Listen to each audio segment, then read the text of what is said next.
A very pleasant good afternoon to our viewers. Welcome to another edition of Let's Talk. We are always grateful that you, our viewers, choose to join us. Of Let's Talk. We pray that the discussion we hold this afternoon will prove meaningful. Let's Talk is a program sponsored by the South Leeward Conference of Seventh-day Adventists. I'm the host, Dr. Carson Greene, and we discuss issues that impact the church and the wider community.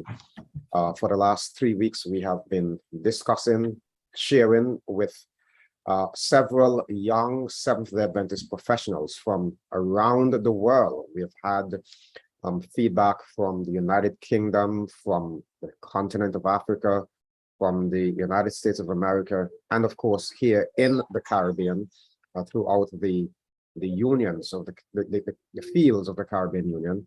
And this afternoon, we're privileged to have a few of our administrators to give us some feedback on the very insightful ideas that were shared, the perspectives that our young professionals have shared. Before we introduce our panelists to you today, we'd like to invite you to have a word of prayer with us. Almighty Father and our God, be with us, grant us your peace and your grace. We pray that you will guide in this discussion and help that as our church leaders share their perspectives, their reaction to the perspectives of the young professionals, that you will grant that this discussion will prove meaningful, one that will help us to look seriously at your church and the future of the church as we seek to be more effective. Take full control again and have your own way in Jesus' name. Amen. Amen. Well, with me this afternoon, we have 3 gentlemen. We are to be joined by another. Let's hope that he gets here soon before the discussion gets too far along the way. I would like to first introduce to you the from the Caribbean Union. From the Caribbean Union, we have the Executive Secretary, Pastor Johnson Frederick. Pastor Frederick is no stranger to Let's Talk. He has been with us on a few occasions in the past. We are delighted to have him back with us. Pastor Frederick, welcome to Let's Talk. Thank you, Dr. Greene. It's a pleasure being your guest once again. Look forward to this discussion. Wonderful. And as indicated, Pastor Frederick is the Executive Secretary of the Caribbean Union. We are always delighted to have his presence with us. We go across to the St. Lucia Mission of Seventh-day Adventists, and we have Pastor Roger Stevens. Pastor Stevens, President of the St. Lucia Mission of Seventh-day Adventists. Welcome to Let's Talk. It's a pleasure to be here, Dr. Greene. Of course, I've been following your program. Has always been very insightful, so I am very happy to be here with you to share.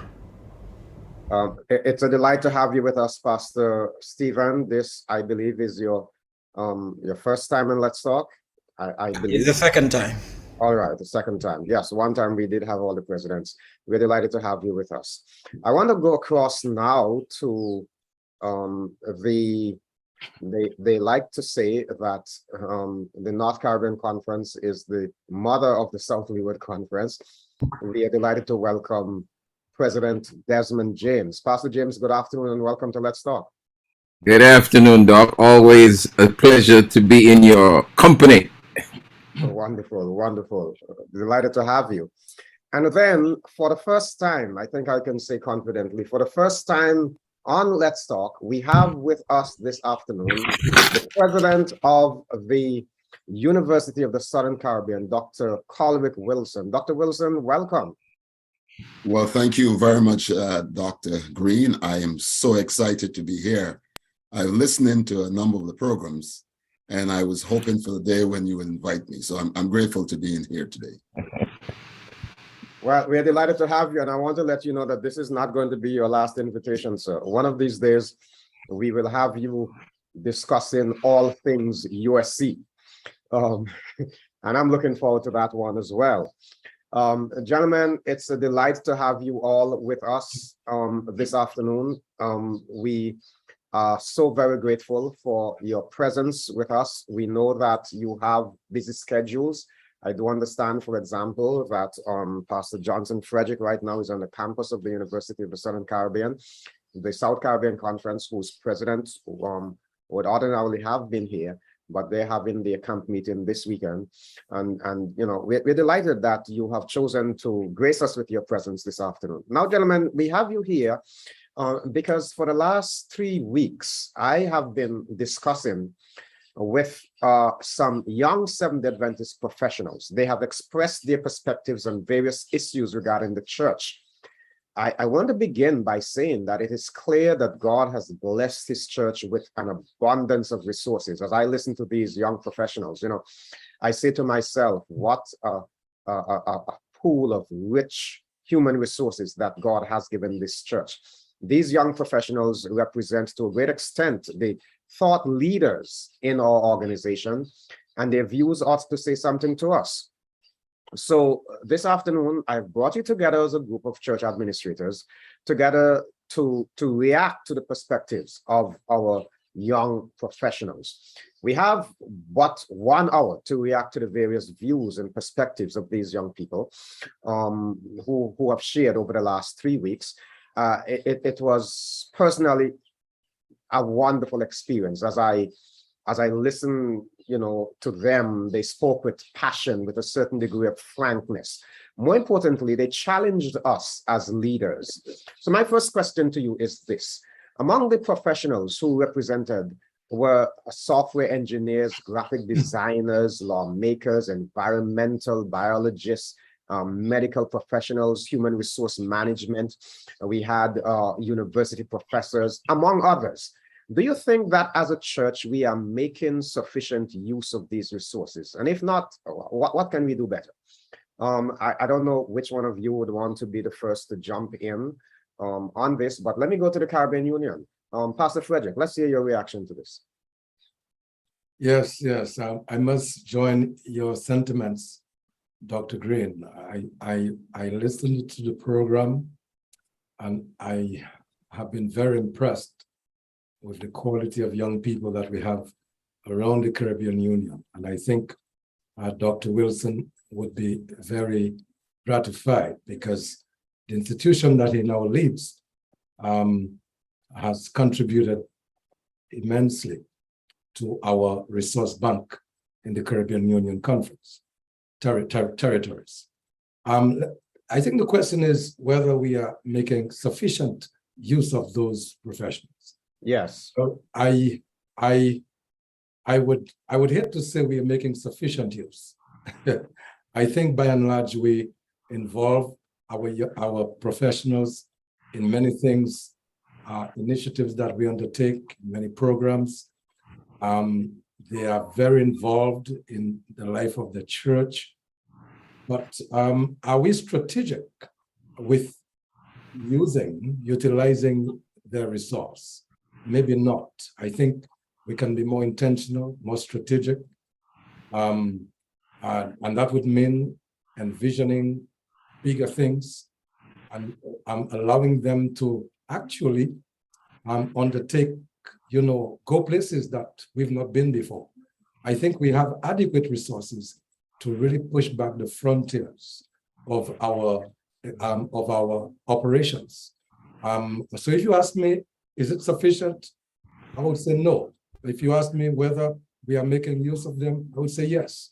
I would say significantly, but there is more room to go, more distance to go with those people because of the richness they bring to the work.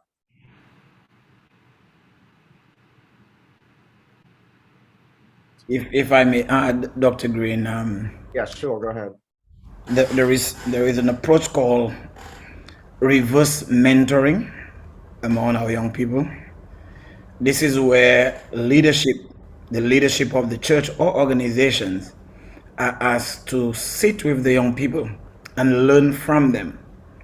And I think we as a church, as you rightly ask, we are not sufficiently making use of the resources that we have. As I listened to these young professionals, I was really moved, and only last Saturday I met with youth leaders of a district here in St. Lucia. It was just so amazing to see so many of the questions raised by these youth leaders are some of the questions I'm seeing that you sent to us.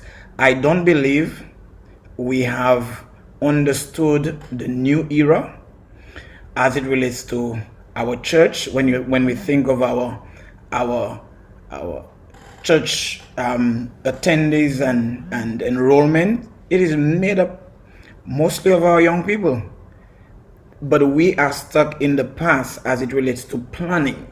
So I believe it is important for us to sit with them so that they can help shape the future as it relates to the church. Very well. Any one of you other two gentlemen want to react to this before we move on? Well, Dr. Greene, I watched 2 of the 3 programs that you submitted, and I too am impressed with the cadre and the quality of young professionals we have. But there was a common denominator that I observed, Dr. Greene, was that they were all active in their church on the local level. And I noted that. And probably, yes, there's area of growth in terms of them being participatory in the leadership process. But I think on the local level, they are active in their church. And I was very impressed by that. But before you respond, Dr. Wilson, I just want to pick up on something Pastor James said here, because it is true. I did notice myself that all these young people indicated that they were actively involved at some level in their church. But you may have persons serving as choristers, as Sabbath school teachers, etc. But is that really utilizing the resources that they have? When you have an environmental biologist, when you have these kinds of individuals, are we tapping into the resources? And that's what I was getting at, not just using them to teach a Sabbath school class, to preach a sermon now and then, but as a church, if we want to be current and we want to grapple with the real issues there, take the issue of the environment and whether or not global warming and how should we as a church be responding to climate change and to the threat of all of these challenging circumstances that are happening. When we have this resource base, how do we use them to be able to impact society in a more meaningful way, rather than just going to church on Sabbath and functioning? That's kind of where I was getting at. Dr. Wilson. So I certainly want to join what you just said, Dr. Greene. I think this is a critical issue. One, I think the young people that I listen to who represent the individuals in that category, I suspect, I don't know, but I suspect that this group is not necessarily representative of all of the professionals we have in our church. So the ones that came on, I suspected, were the ones who were active in the church. So it's kind of a selection bias there. That's my assumption. Number two, I think the point you just made in terms of utilizing their expertise and so identifying those needs that we have and matching those needs with experts in our congregation, I think is an area that provides an exciting future, but a challenging present. I think that is so in part of a number of reasons where our churches are very organized and very structured, and structures usually leave little room for differences or variance or changes or even adoption of new realities that surround the church and the people that we serve. So I think we're doing well. We're always doing well. This church is a church that's open to growth, but I think there's some areas that we struggle more than others, and this may be one of those areas. Okay, very interesting. The idea is to have the conversation, which is what I think we are doing. And I have personally learned from the feedback, the perspectives that these professionals have shared. And I'm hoping that as church leaders, as we listen, and we ought to listen. We ought to be attentive to the cry of the church. Now, when we selected this group of individuals, the rationale behind it was, these are some of the, I didn't say all, but some of the thought leaders, individuals who are in a position of influence. And it would be a good idea for us to tap into this resource in a meaningful way. I want to ask another question here before we move off of this, because when we talk about the tapping into the resources, one of the things that many of these young people said is that they wanted to see church beyond what happened on Sabbath morning. And I think that, to me, that's an exciting area. If the church can be a voice, if the church can somehow find a way to make a significant impact, and maybe, something like this is prime for the university, because, you can do research in so many areas. We can look, for example, at some of the trends in the Caribbean. I know we are involved in a big research right now, Dr. Wilson, Caribbean health study. That is something amazing. And I think this is just one example of how we can utilize resources in a way outside of the service that we offer, the worship service, outside of that, to impact the society. And I'm just thought I would say that this is one of the challenges that we need to confront and deal with quickly.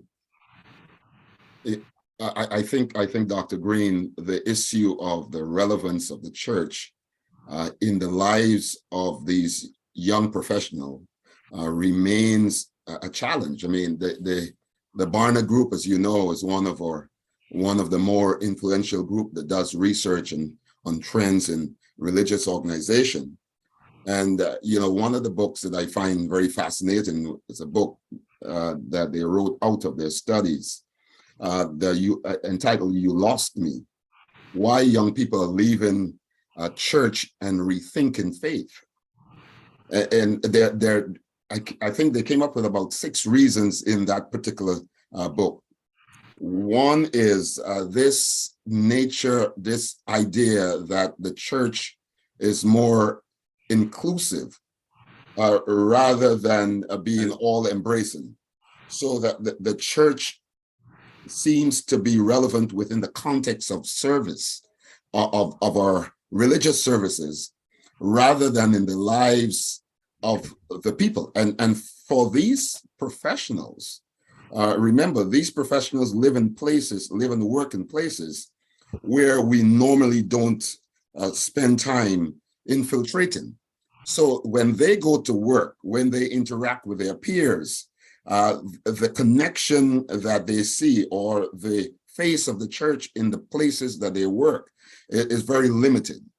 And so I think that's the cry. How do we become relevant in the society? And I'm glad that you mentioned that the university is a good place to start. And I do agree with you. And one of the things I find fascinating is the fact that our curriculum sometimes become static. That is, the relevance of the curriculum to societal needs is a big area in terms of universities and colleges these days. What that means is that the curriculum ought to be so dynamic that it responds to the needs of industries and society from a larger perspective in a way that allows us to match the needs and fill those needs in a very creative way. That is a challenge, but one that I think that we're beginning to put our hands around and get a hold of. Certainly. Okay, gentlemen, we must move on quickly because time is limited. But here is another important dimension out of the discussion that we had for the past 3 weeks. In fact, one of the issues that was raised was the matter of women in leadership. It is easy to see that while the church has more females than males, every leader here this afternoon is a male. How do we react to this? Is it time for us to reevaluate? Interesting question. Pastor James, I see you smiling. Obviously, Dr. Greene, as a church, our theology informs our behavior.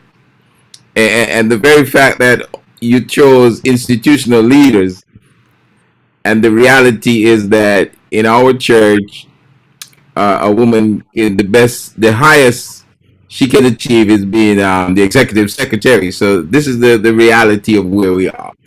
And I guess it's been a long standing debate. And as we look at the church, it's almost split down the middle as to the role, not the role, ministerial role, but I say in terms of we can look at the fact that with the population of women in the church, there's definitely a great responsibility to empower more of them to fulfill their full potential. I heard a discussion this week on BBC. I think it was the boss of Apple, is it? Yes, he was responding to some comments in the UK this week, and they asked him, why is it that there are so many males at the helm of IT companies and so few females? And he did say there are lots of excuses, but no good reasons. I found that to be a very interesting comment. He said lots of excuses, lots of credible excuses, but no good reasons. Are you applying that to the church too? Well, I'm just sharing. I'm tempted to jump in there as being the only non-theologian. That's all right. On the You have group. license. But I think there continues to be debate about the theology about our position, even in terms of the issue of ordination, which I'm certainly not going to touch. But I think the issue is larger than ordination. It is the role of women in society, and that the church often mirrors what happens in society. So if you look at the industrial age, if you look at how society has transformed itself over time, you find that women have often more likely been relegated, restricted to certain roles, to certain kinds of activities. And these socially situated learnings that are embedded within our psyche, within our society, then lead to certain gendered practices. So if you think about the Anglican Church of Canada, which has ordained women for over 42 years, if you look in the literature, the women who have been ordained still struggle with a number of issues that you would have thought that ordination would have taken care of. So I think it's a larger issue how we view women in society, and to what extent those views are now seen and practiced within our church. Yeah, Indeed. If I may, Dr. Greene. Okay. Yes, sure, Pastor. Yes, I think I'm hearing both a sociological and a theological debate. I must say at the local church level, the ladies are increasingly taking their places. A number of churches, you have women elders, you have the women dominating certain departments, and increasingly it's beginning to hear the voice of women in the pulpit. Is it adequate? No. And even those who are doing it, they are complaining that because the church is largely male in leadership, their contribution is not as valued as those of the males. However, I would agree with Pastor James. Most of our pastors, 1,000+ pastors in the Caribbean Union, for example, are males. We barely have 7 female pastors. And naturally, you see that poor ratio there would influence who the leaders are, because our leaders are mostly pastors in the conferences and missions. And since by a large measure, our pastors are males, naturally, you have a dominance of males in leadership. So we have a far way to go, a change of mindset and so forth, as Dr. Wilson has said, the sociological factor. He did say that he's not a theologian, but we welcome him as a man whose first degree is theology. So,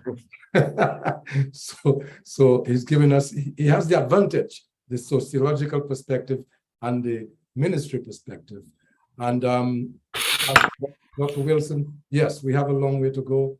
We have to battle this mindset that men, are superior, whether we say it or not. It comes out in our behavior. But I think increasingly leaders are taking their places in the church, especially at the local level, barring this great debate on ordination, which we have not yet resolved. I don't want to prolong the discussion on the male-female issue too much, but the Seventh Adventist Church has a very interesting history, because in some circles, we like to say that one of our co-founders was a female, the person of Ellen G. White. I don't think anybody can ignore the tremendous contribution that she has made.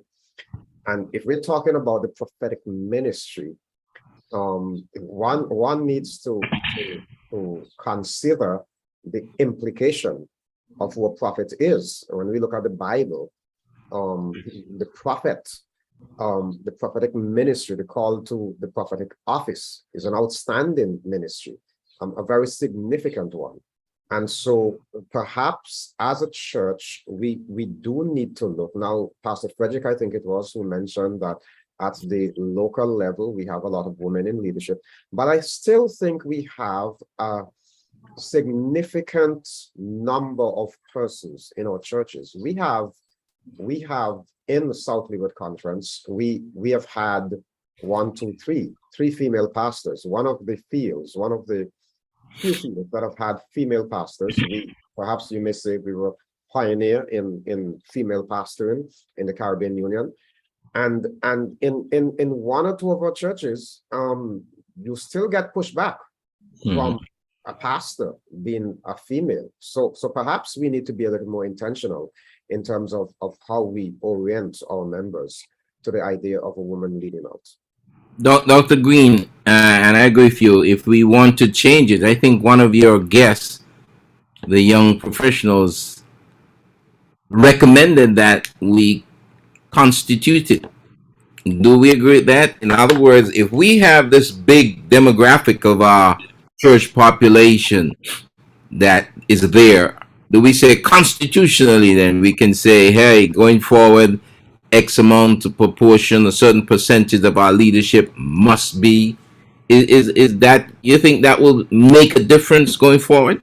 Well, interesting. That was the next question I was going to ask the panel. I was going to ask about this very issue of the quota that, yes, one of our leaders did say, well, how about ascribing quotas? But, Pastor Frederick mentioned that the proportion of female pastors, maybe we would have to start the quota system in terms of perhaps the theology department at the university. And maybe a person doesn't necessarily have to have a degree in theology to serve, for example, as the secretary of a conference.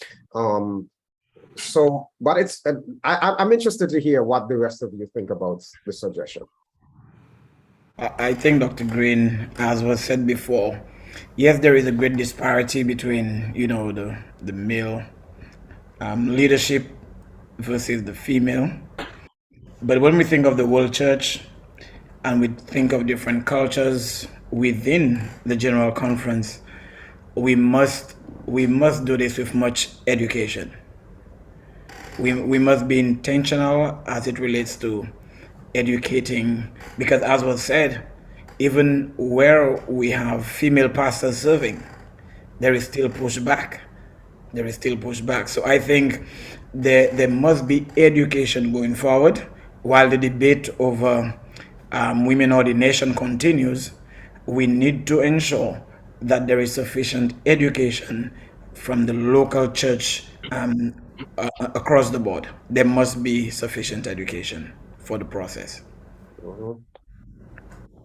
Very well, correct. Anybody else wants to react?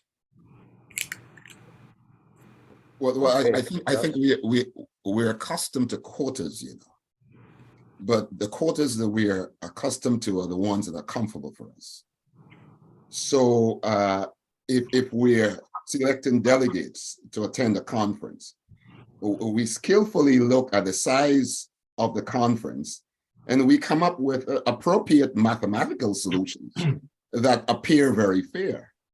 But when we look at other variables that pull at our cultural hearts and tug at our way of doing things, then we find this issue of being inclusive much more challenging.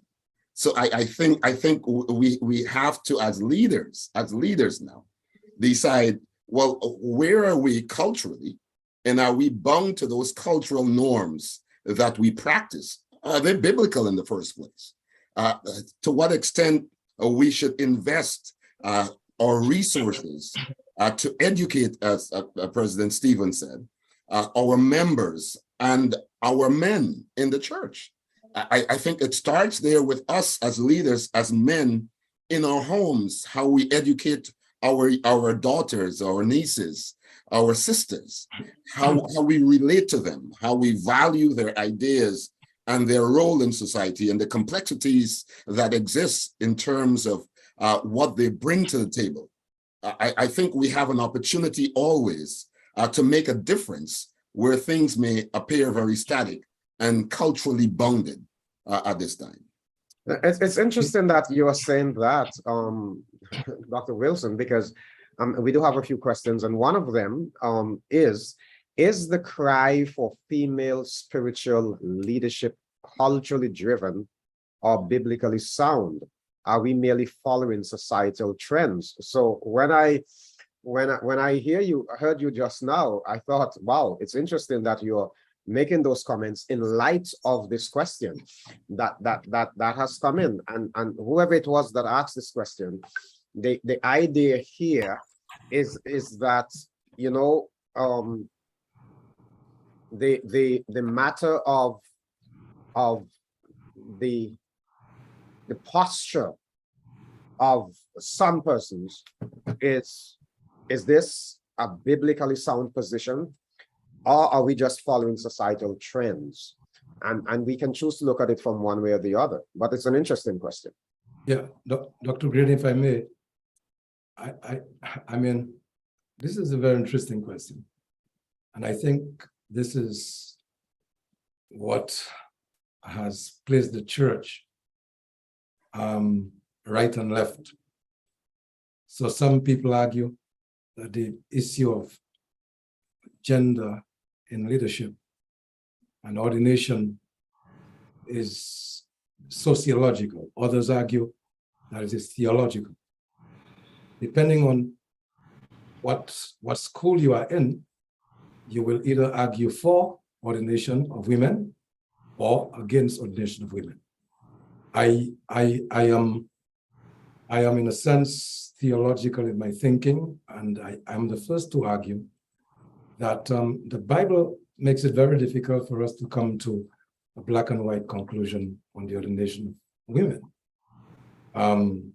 And this is why I think we are divided. We are very divided on it. Because when you look at even Paul, who was supposed to be a very liberal mind, he says, hey, ladies, you know, do not usurp authority over the man, for it was the man who was made first, and you were taken out of the man. I mean, we often don't hear this text being quoted, but Paul said, hey, you were taken from the man, so do not try to usurp authority. He went back to Genesis to deal with a New Testament situation. So, you know, you have some challenges there. For me, I am very pleased when I see ladies with talent. And I think I was one of the first pastors in St. Lucia who actually as soon as the church says, let's put women elders, I was one of the first to promote women eldership and to ask a woman to preach a crusade. At the same time, theologically, you have a degree of dissonance as to what the scriptures are saying on that.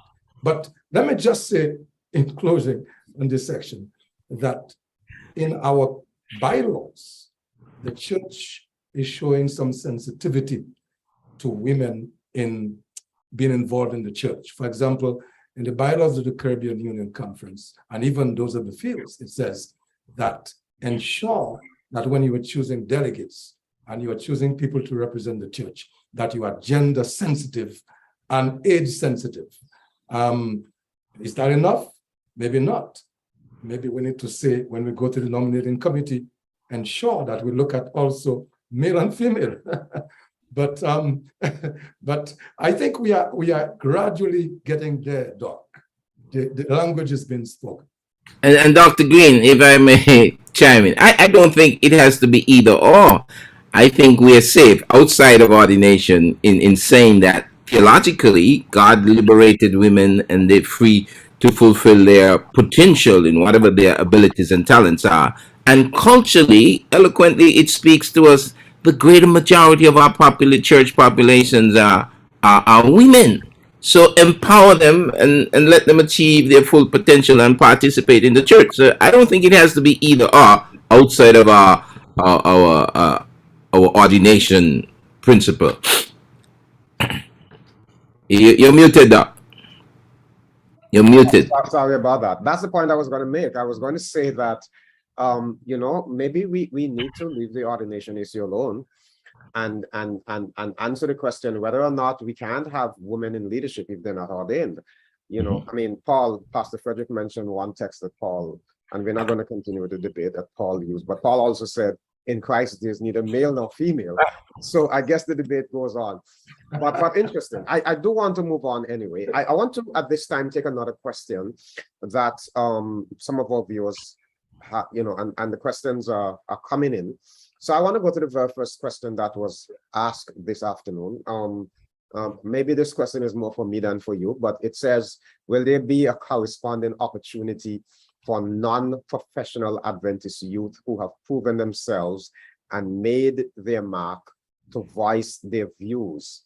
So I did have a forum with young Adventist professionals, and this person is saying, what about those who are not professionals? Will we listen to them likewise? I preached this morning, and I did make the point that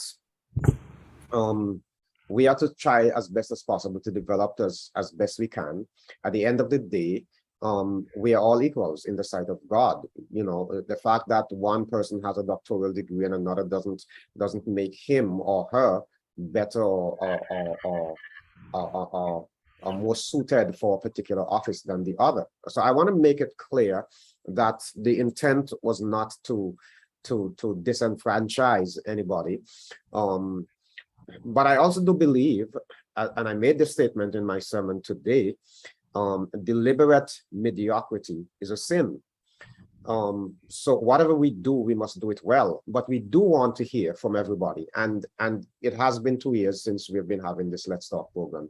And we have tried as best as possible to hear from varying perspectives. We have heard from individuals who once were in the church, who left, who came back. We try to create a level playing field. So have no fear. Have no fear. Pastor Roger, you were going to mention something. I thought I saw your hand, and maybe I'm mistaken. I'm not sure. You may go ahead. You may go ahead. Oh, I may go ahead. Okay. Well, here was another question quickly. This person is asking, there seems to be a problem with leadership at the local church level. Are our pastors adequately prepared to lead, or is the focus on theology? Which one of you want to answer that question? Pastor Frederick? I don't know. I don't know if I'm understanding the question. The person is saying there's a crisis in leadership at the level of the pastor. Let me see if I can get it again. There seems to be a problem with leadership at the local church level? Are our pastors adequately prepared to lead, or is the focus on theology? My sense is that they are asking about whether or not the preparation of the pastor is rounded enough to allow him or her to deal with some of the issues that are involved in leadership at the church level. Yeah, and I sense that's the thrust of the question. Yes, we are picking up as we go around the Caribbean Union that folks are concerned about the level of leadership, adequacy of preparing pastors for leadership. And that concern appears to be legitimate. This is why at the Caribbean Union Conference, we are looking at seriously about augmenting the preparation of pastors for the field. What is offered at USC, and Dr. Wilson is there, I'm sure he could correct me if I'm not correct. There's a preparation theologically. It's a liberal degree. We do a lot of general and electives in sociology, psychology, history, mathematics. But there is, in my time, it was only about two credits that you did. In those days, they called it, I think, pastoral something. I think that name has changed now. But I think it was 2 credits. And depending on who taught it, it was very superficial. And when we went back to the field, what helped us was the fact that a lot of us were already involved in church, having sat on boards and so forth. So we understood the culture of the church and so forth. But the degree itself hardly prepared us. So I agree that there is a gap in what happens at college and what obtains in the field. And we cannot blame USC because it's a liberal degree. If you have to change it, you'd have to now, discuss it with the accreditation board and so forth, which I think can possibly happen. But I think we need more hands-on preparation for our pastors, so that, because more and more they are coming into ministry very, very young. And most of them would not have sat on church boards and imbibed the leadership culture of the church. And so we would have to do more. We'll have to do much more. Our internship, we need to augment. Internship should not be just a form, but it should be properly, if you want to say, designed, so that those 2 years would help immensely in preparing pastors for leadership at the local church level. I'll leave the rest for my colleagues.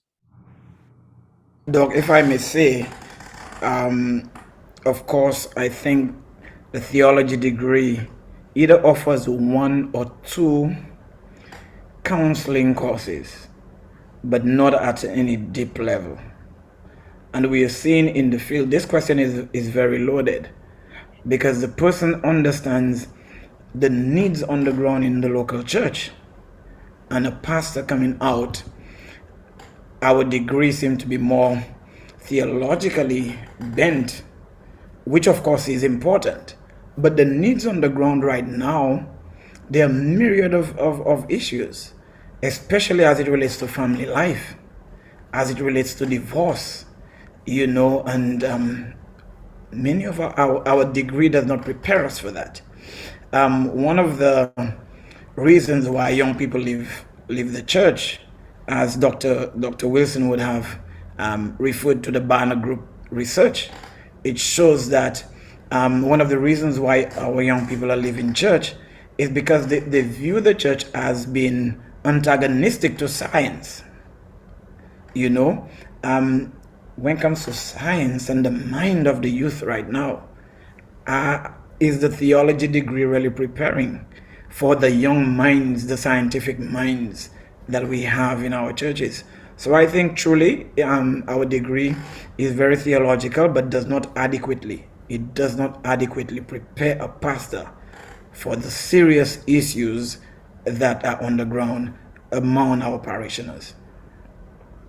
Dr. Greene, I believe, and we have had this debate all along, and I don't think there'll be any degree that will come out that will supercharge you to meet all the demands in the present realities of pastoring in this generation. However, they equip you with sufficient and enough that as you go out there, leadership is dynamic. In other words, you go out there and you're not going to be static. You're going to grow and learn and grow. And we've been just talking about how in our churches there are these professionals. For example, in counseling, if you're not a professional counselor, you know one of the things you could do is to refer certain cases. So I think the theology degree, you're a pastor, so we ought to make sure you're well equipped but also rounded, that when you find yourself in a situation, you know what to do, how to equip yourself, whether you ought to refer, seek other resources, so that you could be most efficient and effective in this generation. Yeah, there are many vexing challenges, but you as a leader, you will be a fool to realize that I by myself cannot fix all the problems in the church. Well, thank you so much for that input, Pastor James. Now, we can have a program where we talk about pastoral preparation, and we can invite both Dr. Wilson and the Dean of the School of Theology with some of the field presidents. But for right now, we want to get back to the issues raised by many of the young professionals. And I want to ask specifically at this time, what were, for those of you who had the opportunity to listen to one or two of the programs or all three of the programs, what struck you the most in the discussion over the past 3 weeks? As you listen to these professional people, these leaders in their own rights, what struck you the most? For me, it was a cry for engagement and involvement. I heard the voices of dedicated young men and women, professionals, who were reaching out to us as leaders saying, we are available, we are willing, we're actually Christian. In fact, we are Seventh-day Adventist Christians. We believe in our church, we love our church. We want to feel a part of its growth, its change, its ministry. And so that's what struck me. They want us to engage with them and to collaborate with them and to give them something, a stick to hold on to make a difference in our church. What struck me, Dr. Greene, was that they were brutally honest and transparent, and they spoke from their heart. And secondly, they were in tune with the realities of what's happening in their church, and they were willing to offer solutions going forward outside of a conversation. We're going to have a conversation, but we need to move away from the conversation now. And they were saying, hey, we could be active participants and agents of change as we bring about the church that we want to see. If I must say, Dr. Greene, what struck me was the cry for definition of our standards, our ideals.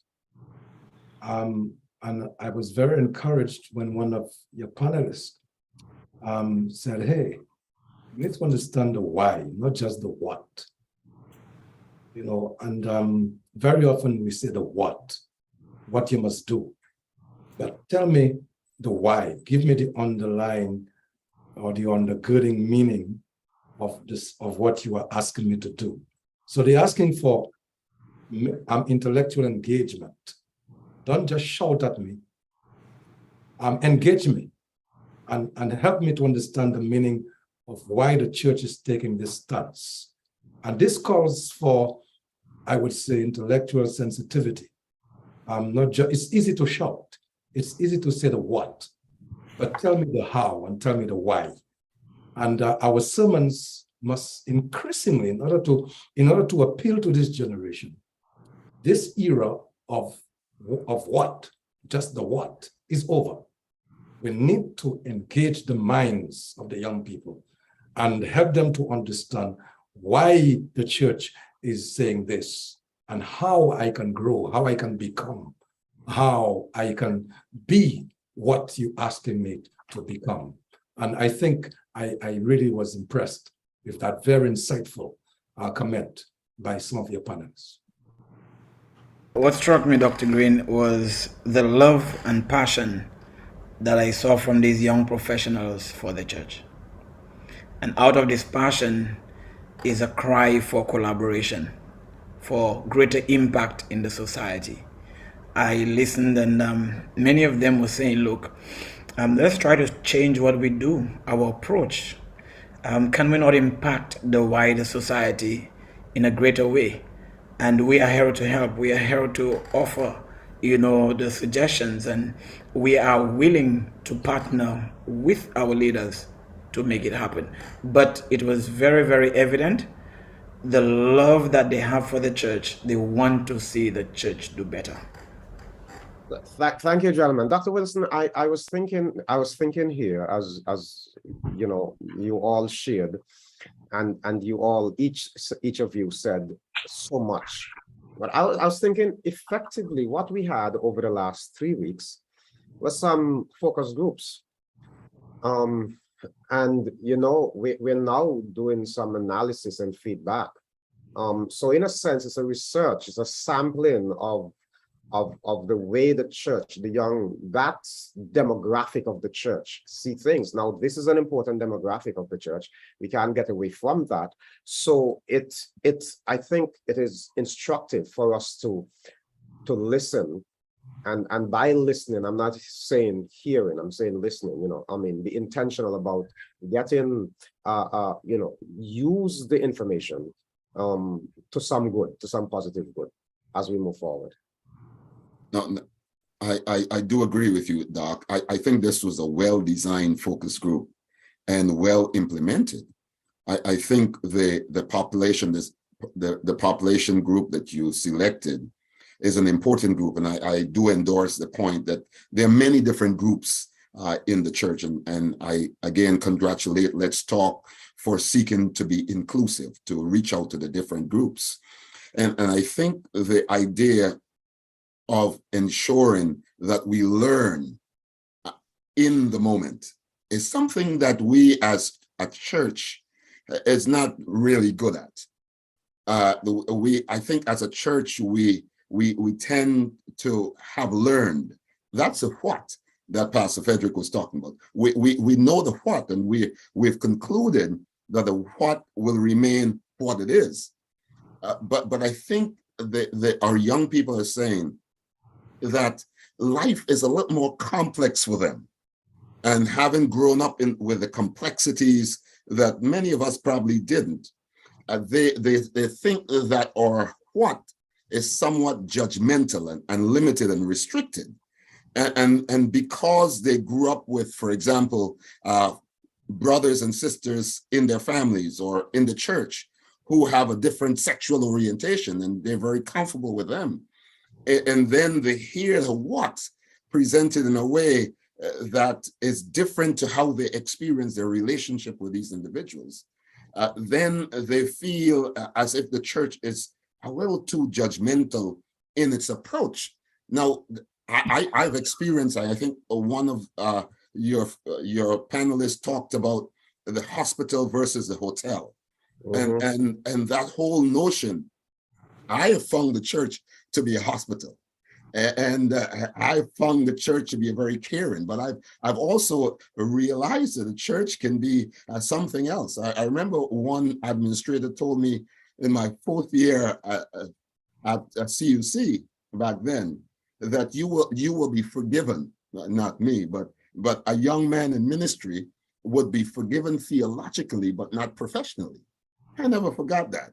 And so what we find is that our young people are reaching out because they're trained a certain way. They've lived a certain way, so their lived experiences, and then their training allows them to be like who Ellen White said that we should teach.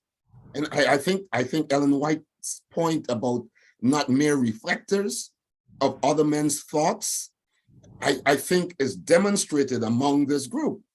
And it's fascinating that's a very group that sometimes struggle with integration and service within the context of our structures and our realities.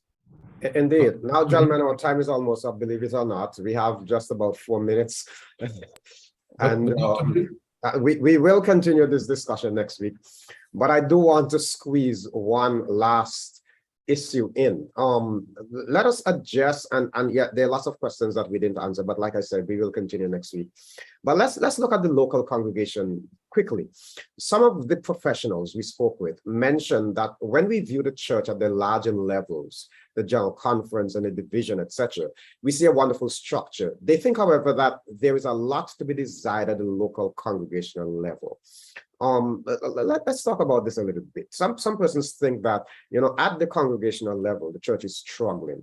And we like to say, at least I tell my pastors this all the time, you know, sometimes we speak with a certain sense of ownership. I tell the pastors this all the time.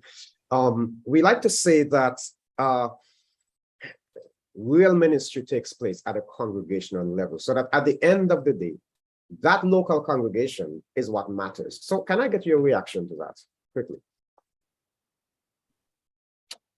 Well, I'm very concerned, Dr. Greene. I'm very concerned about our local churches.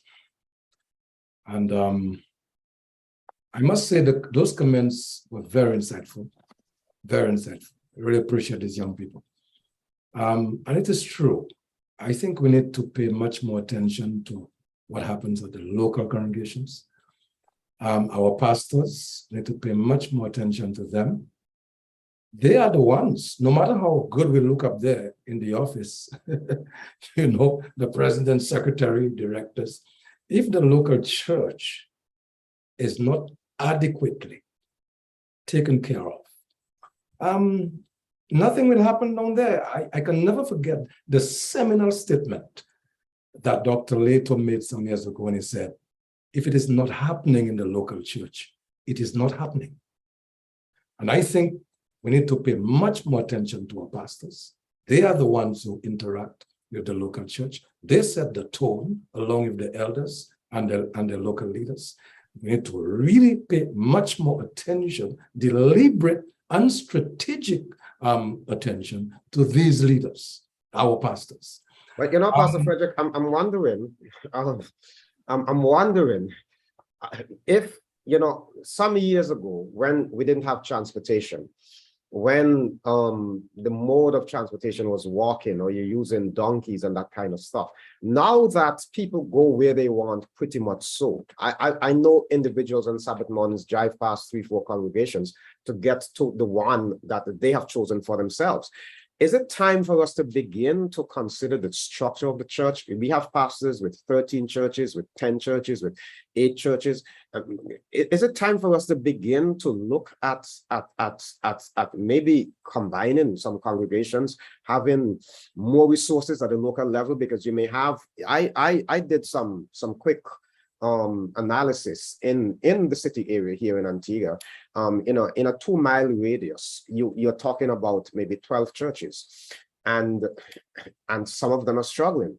Is it time for us to begin to combine some of these local congregations so that we can get more functional structures? These are, I think, when we talk about, and I think when the young professionals spoke about, you know, the efficiency of the church at a local level, these are some of the things that we need to look at. Well, yes, I agree. We have a lot of congregations, and I learned something in St. Lucia when I operated there. Sometimes we plant churches and we weaken the mother church because we take leadership from there, send it to the small, to the planted church. So we need to be, again, more strategic because we tend to go with figures, numbers. The more churches we plant, the more progressive we look. But sometimes numerical success is not always qualitative success. And I think we need to provide that balance. It's not a matter of how many churches we have. What really matters is how many churches are healthy churches and are able to fulfill the mission of the church. And sometimes we have to scale down so we can scale up in terms of quality. So that's the point. Because the truth is, I mean, when we have all of these educated men up there with all of the talents and so forth, things can really happen at the general conference level and the union level that are not happening down there because we don't have adequate resource. And hence, I think the time has come when we may have to consolidate. But again, let me close by saying that I believe we need to do a much better job in preparation of our leaders. We have a gap in the quality of leadership in our churches, in key areas of our churches. And I'm putting a heavy request for us to now look at leadership. Doc, no organization will rise higher than its leaders. We need to focus on leadership. Yes, that's my conviction. Well, I mean, that is a very important point, but we are out of time. Yes, we are out of time. We will pick it up there next week. I sometimes say, that one of the things, if I may just add my own contribution here very quickly, one of the things I noticed is that when I did my undergraduate level, now, of course, I also have interest in business. And I always felt that one of the things that a church leader should do is some kind of preparation in organizational leadership. This should not just be a course for the business major. It should also be a course for the theology major, because organizational leadership is what the pastor is going to be doing. But we unfortunately have run out of time. I want to thank all of you for sharing this afternoon. It's a very important exercise that we're doing. I have learned in the process, and I know that by the time next week, when we get through this, that the church in the Caribbean Union will be the better as a result. So thank you, gentlemen, for sharing, and may God be with you as we move forward. Next week, we will be back here. We will continue this important discussion. So viewers, those of you who have asked questions, you didn't get them answered, we have noted them, and we will be back next week, 3 o'clock to 4 p.m., when we will continue this very important discussion. May God bless you all.